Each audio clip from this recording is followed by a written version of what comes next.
be okay, guys. I promise. All winds blow away. Eventually.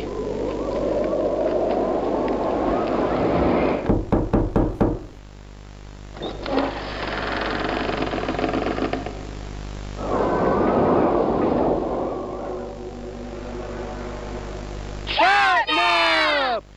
Please, help us go to sleep, Catnap! We need it, Catnap! Please help us! Sleep! Sleep! Sleep!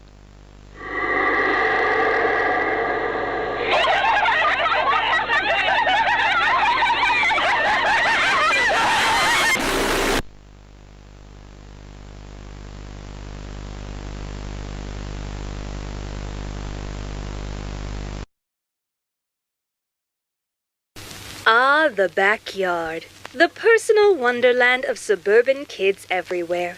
A place of curiosity and imagination. A minefield of anthills and lost Hot Wheels. A peaceful refuge where the greatest childhood memories are made. Girls! She did it! Hello, my geeks and peeps, my explainers and entertainers, my little oodle ollies. Rebecca Parham here. Backyards are great. They have grass and trees and fences. To a kid, they could be the plains of Africa, the jungles of Papua New Guinea, the great wilderness of Alaska, or the perfect place for a treehouse. Can I just go on record to say that I freaking love treehouses? I mean, look at these. They're mystical and woodsy and full of character. And away from people. Look at this one. I want to live there. I want to hook it up with Wi-Fi and a sauna. I want all the local kids to call me the Witch of the Woods and tell stories about how I'll steal your toes if you get too close to my house. I want to be a ghost story. Wait, we're off topic. Backyards. A staple of suburban living. I lived in suburbia as a kid with all the trimmings. Neighborhood kids to play with, nearby woods to explore, a school I could walk to and from. And you can't forget your standard issue bully that lives up the street. My bully kid was named Jocko. Now, Jocko wasn't your run-of-the-mill bully kid. You know, the big thundering monsters that you stay away from at all costs, like a Canker Sister or a Flats the Flounder. No. Jocko was more like Buford from Phineas and Ferb. Still a bully, but one that got involved in the adventures, and you invited over for a game of baseball sometimes. He was a weird one for sure. One time we were over at his house in his backyard, and he needed to, release the hounds. But instead of going inside and doing his business like a normal person, he popped a squat right there in the grass and made fertilizer. And then his dog ate it. He also once found a lighter in our backyard and decided that he wanted to make a campfire. And my sister and I were just like, yeah, sure, sounds fun. At some point during our tomfoolery of gathering things to incinerate in our campfire, Jocko wanted to act all tough, so he pointed the lighter at me and my sister and lit it. Just so happens, at that moment, my mom looked up from doing the dishes and saw that through the kitchen window, and she ran out screaming at us. Unsurprisingly, Jocko had to go home. Glad she caught us too, because we weren't even messing around at that point. We were gonna light a freaking pyre. Give the hellfire and brimstone preacher something to talk about, if you know what I mean. Lord, save us from the unholy demons known as the Parham children, thank you, Jesus. Actually, my dad did call me a firebug sometimes when I was a kid because I tended to like fire, and still kinda do. Hey, it's warm and pretty and gets rid of evidence. Everything you want in a boyfriend.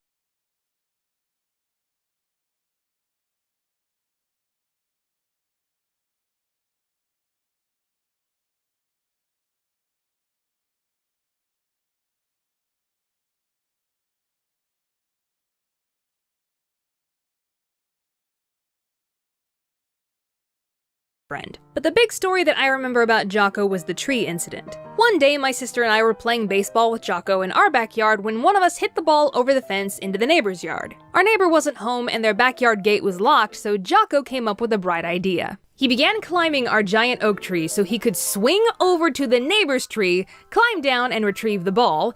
And Rachel and I just stood there watching him climb, periodically going, "You're gonna fall! We're gonna have to call the fire department to get you down!" Which I think only strengthened his resolve to make his brilliant plan work because he just kept climbing. Now strap in for this one, explainers, it gets good. When he got close to the neighbor's tree and was about 15 feet off the ground, he grabbed a pencil-thin branch in his hands and actually tried to swing to the neighbor's tree like he was freaking Tarzan! Apparently, Jocko has never seen a Wile E. Coyote cartoon because then he would have known better. Who says cartoons rot your brain? Guess what? The branch snapped!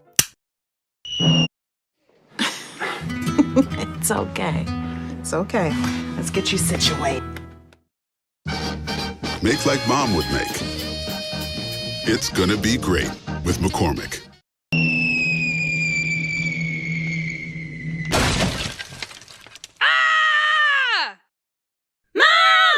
Jocko had not only fallen, no, he had crashed through the neighbor's wet bar, which my sources tell me is a bar or counter equipped with running water and a sink for serving alcoholic beverages in a home environment.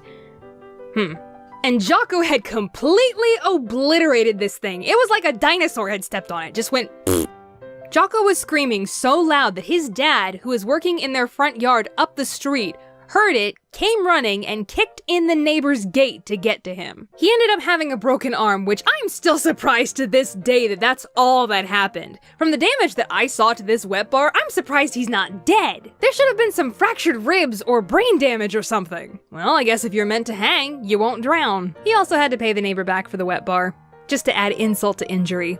Rolling on with the theme of breaking things, my sister and I actually did the childhood cliche of breaking a window with a baseball. You thought that opening skit was just a witty farce, huh? No, actually happened. My sister and I were in the backyard, playing baseball with the neighborhood kids. Big surprise there. I was pitching, she was batting, I tossed her the ball, she hit it veered off to the right, and crashed right through my parents' bedroom window. And everyone in that backyard, except Rachel, hit the deck. My parents came racing outside and found my sister standing there with bat in hand, completely flustered.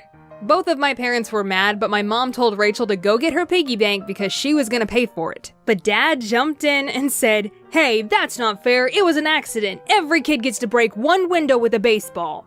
Yeah, that was my dad for you. He never forgot what it was like to be a kid, so he wanted the most fulfilling childhood for us, including all of the classic mistakes like breaking a window with a baseball. So now I gotta tell one on me. About time, I suppose. When I was about 9 and should have known better, I'd sometimes pass the time in the backyard by taking an old fence post, laying it over the side of our raised garden beds, and jumping on the end of it, launching an array of different materials into the air. Rocks, pebbles, grass, sticks, anything. This is what we did before we had the internet, kids. One day, I really wanted to launch a ball off of my makeshift catapult, but there was a problem. The ball would roll off of the fence post before I could launch it. Physics. Who knew? And in order to complete my little experiment, I needed an assistant. Oh, David! My little brother David was about 3 at the time and ran inside to Mom and Dad, who were not happy at all. David's whole face swelled up and there was a puncture wound on his cheek that was maybe an inch away from his eye, and he still has a scar there to this day. I got in a lot of trouble and my parents yelled at me that I could have blinded him. Even though it was an accident, he wasn't supposed to put his face over the catapult. But I felt really bad, to the point where I still felt bad years later into adulthood when someone would bring up this story. But now, I've animated it and shown it to 1 million people, so it holds no more power over me anymore. Animation, my antidepressant. So yeah, backyards, imagination, magic, wonder, childhood trauma, you get the idea. But seriously guys, go spend some time outside, get some sunshine and fresh air, it builds character. It's also really good for your mental health. Anyways, thank you so much for tuning in, but wait a minute, Editor Becca here. I've got some things to tell you before we officially tune out. I'm gonna be at PAX South again January 18th through the 20th in San Antonio, Texas. I'll just be walking around, so come up and say hi. I'm also gonna be a featured creator at VidCon London, February 14th through the 17th. Really excited about that one. It's gonna be my first time in Europe, and they have me doing a lot of cool stuff for the convention, so I hope you can make it. Also, for those of you who like my singing, I recently did a cover of How Far I'll Go from Moana with Jordan Sweeto and a rock cover of Defying Gravity with Caleb Hiles. It was so much fun to sing those songs. I never get a chance to really sing on this channel, so I gotta sing on other people's channels, I guess.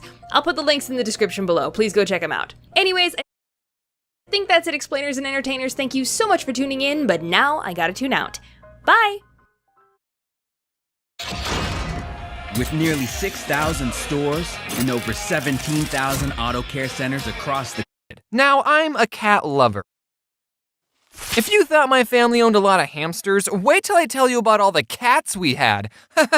Just a heads up though, some of these cats are dead. They all lived 9 happy lives, none of them had a painful death. Except for one, maybe, we don't know. We'll get into that. So cats. Some people think cats are jerks and not as loyal or loving as dogs.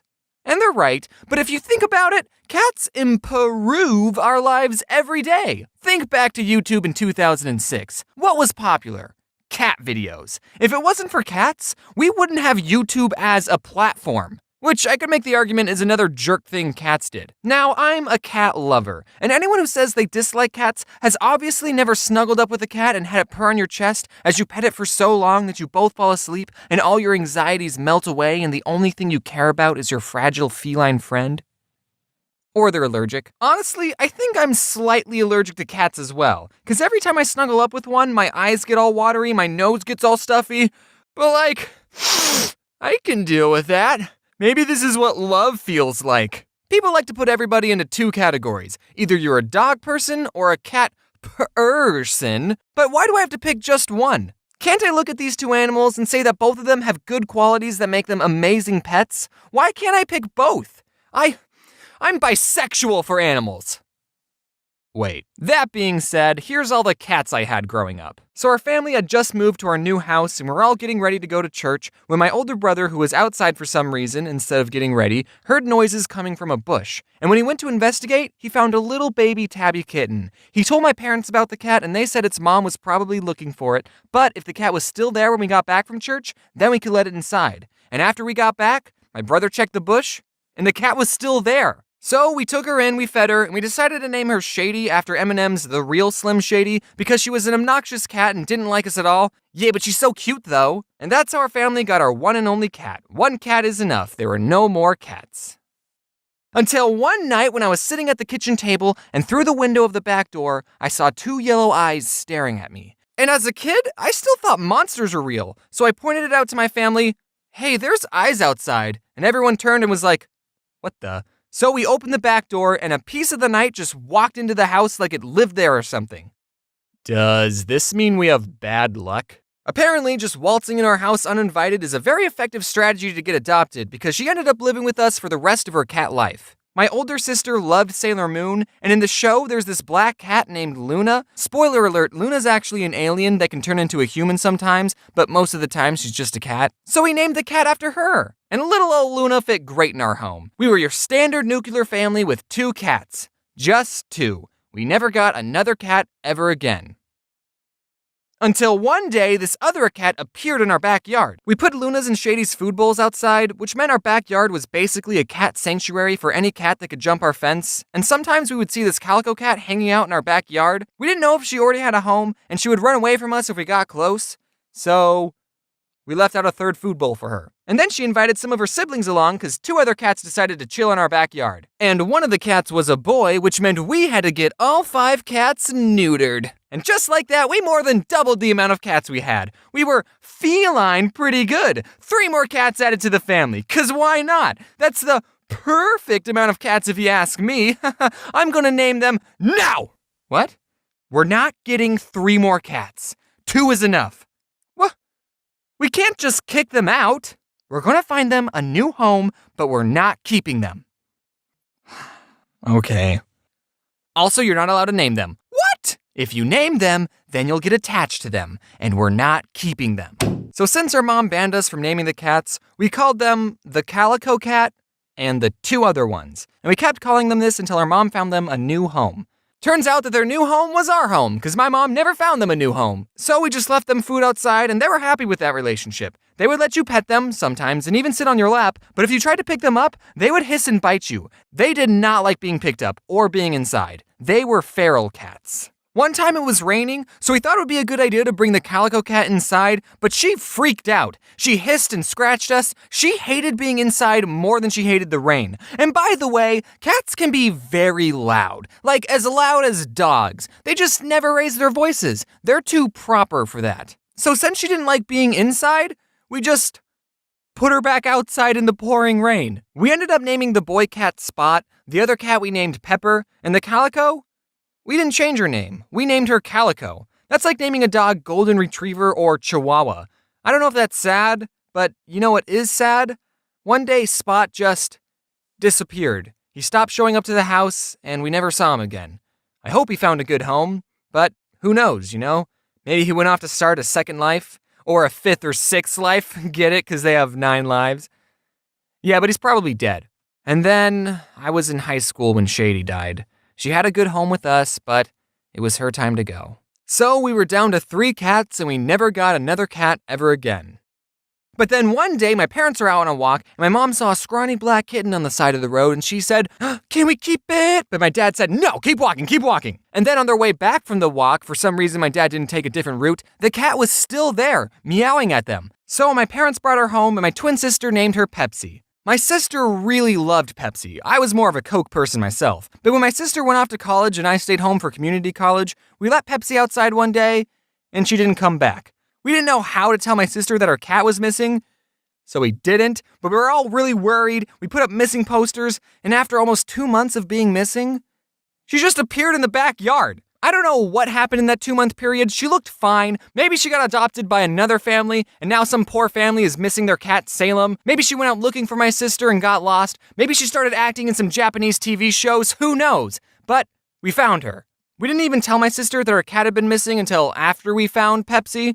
So, she wasn't very happy about that. Then, Luna passed away. It was sad, but cats don't live forever. Sorry. Sailor Moon wasn't even a good show anyway. Now, longtime Odd Ones Out fans might know this next story. My older brother found another kitten at the gym he worked at, brought her home, and named her Azula. But the name Azula didn't stick because we found out that Azula was a dude. I was the one, by the way, who saw Azula's firebenders and told everyone. Just wanted to get that part of the story straight. So Azula's name had to change, and while this was happening, we had a French foreign exchange student living with us, and she didn't know the word for kitten, so she called him the baby cat. And then we all started calling him the baby cat, and now that's his name, Baby Cat. That's how he got his name, Baby Cat. Since we're on the topic of pets, I have something that I probably should have mentioned a while ago. For the most part, I try to keep this channel goofy and lighthearted, which is probably why I waited so long to tell you this. But around Christmas of 2017, my dog Georgie passed away. You might remember her in some of my older videos. She was 13 years old, and just like the cats, it was her time to go.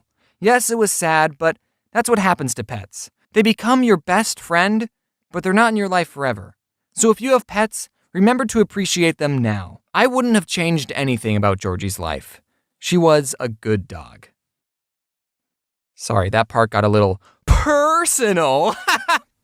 And my dog Poppy did not take Georgie's death very well, so my parents had to get an emotional support dog for their dog, and they got Jax, because he liked to jump, so he was their Jumping Jax. Aw, what a good name. Hello everyone, it's been a while since I posted one of these